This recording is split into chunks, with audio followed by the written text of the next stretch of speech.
Hello everyone, today we shall study about suture materials and suturing techniques. Aims of suturing are to hold a flap over the wound, reapproximating the wound edges, protecting underlying tissues from infection or other irritating factors, preventing post-operative hemorrhage. And the instruments needed for suturing are needle holder. It is used to grab onto the suture needle, and we can see here this is the needle holder, and it has got this serrated end so that the needle is held firmly. And other instruments that are needed are forceps. These are used to hold the tissue gently and to grab the needle. And suture scissors. These are used to cut the stitch from the rest of the suture material. This is needle holder, forceps, suture scissors. And surgical needles. Surgical needle has a basic design composed of three parts: the eye, body, and the point. The eye, it is the switched end of the needle, and the body, curved body, and the point. The eye, which is switched and permits the suture and needle to act as a single unit to decrease trauma. These days, the needles are coming without the eye. These are switched. Previously, there were definite hole in the eye, which was traumatic. And the body, it is the widest point of the needle and is also referred to as the grasping area. The body comes in a number of shapes: round, oval, rectangular, trapezoid, or side flattened. And the point, which runs from the tip to the maximum cross-sectional area of the body, the point also comes in a number of different shapes: conventional cutting, reverse cutting, side cutting, taper cut, or blunt. And this is a surgical needle. And shapes of the needle tip, these come in different shapes like 3x8 circle, 1x2 circle, straight, and specialty. In this 3x8 circle, we can see here this one quadrant is 1/4 and greater than 1/4 but less than 1/2, that is 3/4. This is the 3x8 needle, and this is a 1/2 needle. This lower one, this is a 1/2 needle. And there are eyed needles and sliced needles. Eyed needles are more traumatic. Thread passes through the eye and double thread pulled through the tissue, so that is more traumatic, and it tends to unthread itself easily. That's a disadvantage. And uh, these days we have got this type of needles. These are switched needles, and they're much less traumatic. However, they are expensive, and needle and suture acts as a single unit in this type of needles. And points of needles, they can be taper, blunt, and these tapered needles are automatic and used in internal organs. Their end is pointed towards the end, and they can be conventional cutting or reverse cutting. We all need to understand the basic difference between the conventional cutting and reverse cutting. In the conventional cutting, the cutting is on the inside of the circle, and it is more traumatic. We will see how it is more traumatic than the reverse cutting. In the reverse cutting, the cutting is on the outside of the circle, and it is less traumatic than the conventional cutting. Let's see how is it. In the conventional cutting, the inner circle, we can see here, while we are suturing, the inner circle is the cutting. This is the inner circle is the cutting edge, and this may cut the soft tissue border, and the suture may come off, causing tissue trauma here. But in reverse cutting, is the outer edge of the circle is cutting. Outer edge of the circle is cutting. So here this is the blunt edge. So it will not cut the tissue. So it is less traumatic. Cutting edge is this one, the outer circle. That's why reverse cutting is preferred. And this is the taper cut. Taper cut has a cross section round, but it slightly points towards the end. Now, characteristics of suture material. They can be absorbable or non-absorbable, monofilament or multifilament, natural or synthetic. Absorbable sutures, these are self-absorbed in the body and they do not require removal after a certain period of time, whereas these non-absorbable sutures should be removed after 5 or 7 days. Absorbable sutures are the polyglycolic acid suture and polygalactin suture, catgut suture, polydioxanone suture, and non-absorbable sutures are proline, nylon, polyester, silk, stainless steel suture. And this is a monofilament catgut, whereas this is a multifilament. This is a multifilament catgut, and this one is a monofilament catgut. Sorry. Monofilament consists of a single filament like this nylon. This is a monofilament suture. Also like this polypropylene and polydioxanone. These all are monofilament. They consist of a single thread. Whereas the multifilament or braided sutures are the polyglycolic acid (PGA) sutures, silk sutures, polyester sutures. These all are the multifilament or braided sutures. And monofilament versus multifilament, these all have their own advantages and disadvantages. Braided or multifilament sutures provide better knot security, whereas monofilament sutures provide better passage through tissues, and they're less traumatic. Monofilament sutures elicit lower tissue reaction compared to braided sutures. And also, multifilament suture threads will generally have greater diameter than the monofilament sutures, which will cause more trauma to the tissue. Natural sutures. Silk and catgut sutures are the natural sutures, where all other sutures are synthetic in nature. And absorbable suture materials, they're broken down by various processes inside the tissue, either by hydrolysis or proteolytic enzymatic degradation. And depending upon the material, the process can be from 10 days to 8 weeks, and they're used in patients who cannot return for suture removal or in internal body tissues. If the suture has to be used inside the body tissues, and layer upon layer other sutures are placed, so in the internal part the absorbable suture materials are used. And occasionally absorbable sutures can cause inflammation and be rejected by the body then rather than absorbed, because these are foreign particles inside the body, and they are highly undesirable in the aesthetic areas. Where aesthetic is concerned, removable sutures or non-absorbable sutures are preferred. Non-absorbable sutures. Non-absorbable sutures are used either on skin wound closure, where the sutures can be removed after a few weeks, or in areas of tension where absorbable sutures will not suffice. They cause less scarring because they provoke less immune response, and are used where cosmetic outcome is important.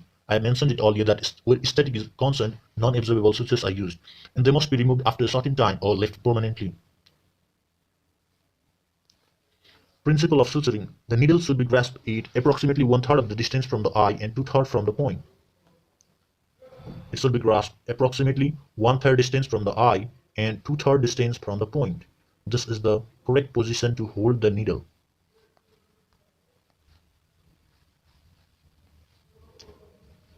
The needle should enter the tissues perpendicular to the tissue surface. This is the correct way. This is the correct way to enter the tissue rather than this, because the angle is very less, and here the needle is entering the tissue exactly in 90 degrees, and that is desirable. And the needle should be passed through the tissues along its curve. The root of the needle through the tissues should be along its curvature. As shown in this figure, the path of the needle should be along its curve. Not like this, where you penetrate, poke here and there and there. This will cause more trauma, and healing would also be compromised.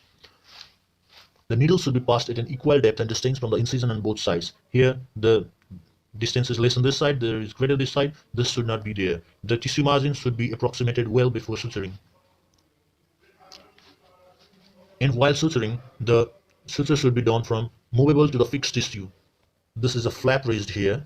From this flap towards the fixed tissue, the suture should be done. Not like this, where the fixed tissue is penetrated first and the movable tissue is done later. This is not desirable.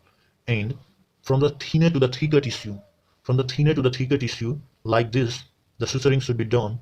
And this is the wrong technique, because this will come off when trying to suture. And from the deeper to superficial tissue. This is the correct way. From deeper to superficial tissue, the suturing should be done.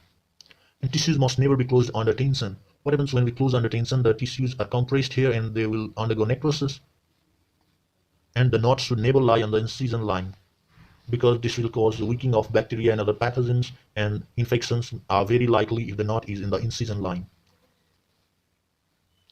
And the incision should be placed at the greater depth than at the distance from the incision, so as to evade the wound margins. The wound margins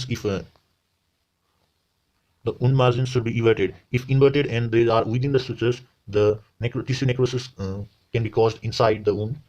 So the sutures should be placed at a greater depth than the distance from the incision. And the completed knot must be tied, firm and tight, so that slippage will not occur. And to avoid weakening of bacteria, knots should not be placed in incision lines. Knots should be small and the ends cut short. And as long ends coming off, they will cause contamination and infection. Sutures should bring together the wound edges, but should not cause indenting or blanching of the skin, because the blood supply is impeded and the infection and scarring will be there. And sutured skin should roll slightly outward from the wound. Eversion should be there rather than inversion. Skin sutures usually removed in 5 days, and intraoral sutures are removed in 7 days. Suturing technique: simple interrupted suture. There are different types of suture: simple, interrupted suture, and continuous suturing. In continuous suturing also there is simple, continuous, and interlocking. And mattress suture: horizontal mattress, vertical mattress. We shall see one by one. Simple interrupted stitch. It is the most common and the simplest to perform. Let's see here. This is the simple interrupted. Before giving another incision, before giving another suture, the suture is cut and another suture is completely unrelated to the first previous suture. It is called interrupted because the suture thread is caught between each individual stitch. If the wound looks like it is becoming infected, a few sutures can be removed easily without disrupting the entire closure. This is the main advantage of simple interrupted stitch, and it can be used in all areas, but it may take longer to place than a continuous suture. See, it is a very tedious task to make one incision and place a knot there, another incision, place a knot, place a knot. So when there is a long area to be sutured, this is not desirable. But see, this is an example of simple interrupted suture. And continuous suture, it is quicker, but it risks failing if the suture is caught in just one place. See, this is a continuous stitch, and if it is caught in just one place, let it be here, and all the suture will fail, and there is possibility of need of resuturing. And sutures are placed again and again without tying each individual suture, and it is the technique of choice to help stop bleeding from skin edges, for example in a scalp laceration.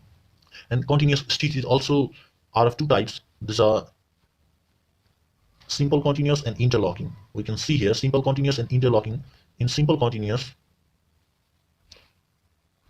this is the simple continuous suture. Simple continuous, whereas this is interlocking stitch. Interlocking continuous stitch. And the examples are given here. Vertical and horizontal mattress stitch. These are also interrupted, but these are more complex and specialized for everting the skin and distributing tension. It is a good choice when the skin edges are difficult to evert. This is the horizontal mattress. Here is got the vertical mattress. First one layer and then another layer. This is vertical mattress and this is horizontal mattress.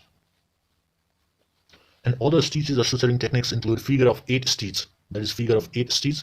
And this is subcuticular stitch. You go inside the skin and within the skin, below the cuticle, below the skin only you give the suture. And this is subcuticular stitch.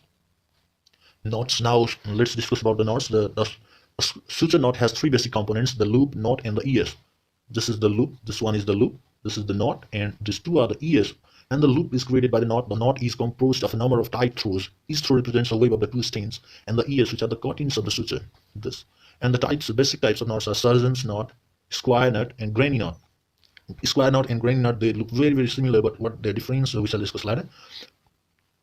Square knot, it is formed by wrapping suture around the needle holder once in opposite direction between the ties. Granny knot, tied in one direction, followed by a tie in same direction and a third tie in opposite direction. One direction, same direction, and third tie in opposite. It sounds a bit confusing, but after we see the figure, we understand. Surgeon's knot, 2 throws of the suture around the needle holder on the first tie, and the 1 throw in the opposite direction in the second tie. Surgeon's knot. See, this is an example of surgeon's knot. 2 throws in the first tie, and it is tied, and single throw in the opposite direction in the second tie. This is the correct way to make the surgeon's knot. And the difference between the square knot and granny's knot is that in this square knot you can see this black thread. This black thread is going down, going from the downside in both sides. But in this granny knot, the black thread is going from the upper side in this side and from the lower in this side. This is the basic difference between the granny's knot and square knot. Let's see. It is given more clearly here. The crossings are opposite in granny knot, and in square knot the crossings are same. And in surgeon's knot there are 2 throws and followed by a single throw opposite. And the completed knot must be tied, firm, and tied so that slippage will not occur. To avoid wicking of bacteria, knots should not be placed in incision lines. Knots should be small and the ends cut short. And sutures should bring together the wound edges but should not cause indenting or blanching of the skin, since the blood supply may be impeded and thus increase infection and scarring. Sutured skin should roll slightly outward from the wound. And skin sutures usually removed in 7 days, and intraoral sutures are removed in usually removed in 5 days, okay, and intraoral in 7 days, because intraoral sutures these are very delicate, so it needs more time to heal. And suture removal: to remove sutures, one tail of the suture should be grasped with forceps and pulled gently towards one side of the wound. One tail of the suture should be grasped with forceps and it is gently pulled towards one side of the wound, and this will elevate the knot.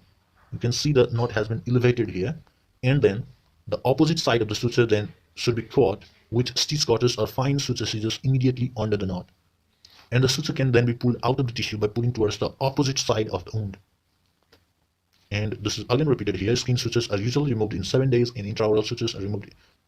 Skin sutures are usually removed in 5 days, and intraoral sutures in 7 days. That's it about the sutures and suturing techniques, suture materials. Please share and subscribe if you love this video. Thanks for watching. Have a great day.